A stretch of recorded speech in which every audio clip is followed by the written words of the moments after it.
बिहार विधानसभा चुनाव अपने मुहाने पर है, लेकिन इससे पहले कांग्रेस ने अपने चेहरों का ऐलान जो है वो कर दिया। ये बड़ी खबर हम आपको बिहार विधानसभा चुनाव से पहले बता रहे हैं, जहां पर महागठबंधन में अभी तक सीटों का बंटवारा तय नहीं हुआ है, लेकिन लगातार आरजेडी हो, वीआईपी हो, कांग्रेस हो, सभी अपने चेहरों को लेकर के काफी ज्यादा सख्त है। इसी कड़ी में कांग्रेस को लेकर के बातें भी चल रही थी कि कांग्रेस 70 से कम सीटों पर इस बार मानने नहीं जा रही है।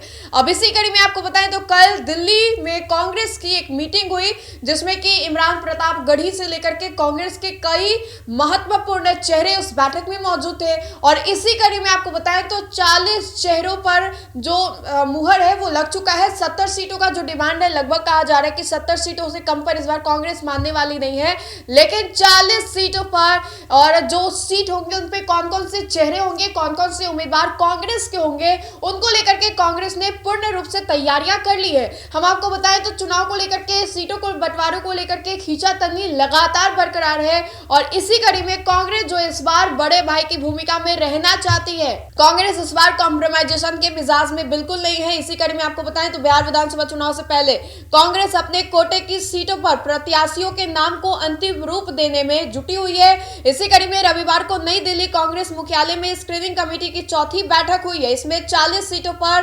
प्रत्याशी तय करने के करीब पार्टी जो है वो पहुंच गई है। करीब 7 घंटे तक चली मैराथन बैठक की अध्यक्षता कमेटी चेयरमैन अजय माकन ने किया। बैठक में सांसद इमरान प्रताप गढ़ी, प्रभारी सचिव सुनील पासी के अलावा प्रदेश अध्यक्ष राजेश राम, शकील अहमद खान और मदन मोहन झा और कमेटी के अन्य सदस्य मौजूद रहे। बैठक में सीटवार विस्तार से चर्चा हुई।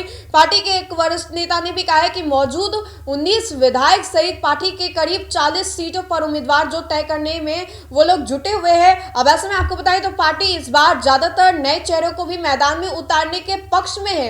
कुछ मौजूदा विधायक को अन्य विधानसभा सीटों पर उतारा जा सकता है। जिन विधायकों के खिलाफ उनके क्षेत्र में नाराजगी है, उन सीटों पर प्रत्याशी जो है वो बदले जा सकते हैं और नए चेहरों को लाया जा सकता है।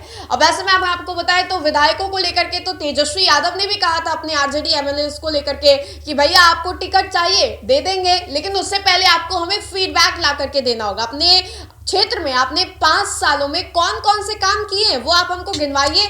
अगर जनता आपसे नाराज नहीं है, जनता चाह रही है कि इस बार भी आरजेडी की ओर से आप ही चेहरे हो, तो हम दे देंगे। लेकिन अगर जनता की नाराजगी हुई, जनता अगर आपसे रूठी हुई तो फिर टिकट के लिए आपको बहुत मशक्कत करनी पड़ेगी। और मशक्कत ही नहीं, चेहरे भी बदले जा सकते हैं। और ऐसे में आपको बताएं तो कल देर रात कांग्रेस की बड़ी बैठक दिल्ली में हुई है और इस बैठक में 40 सीटों पर चेहरे जो है वो तय कर लिए गए हैं, बहुत नजदीक है। तो ऐसे में क्या इस बार कांग्रेस को 70 सीटें मिल जाएंगी?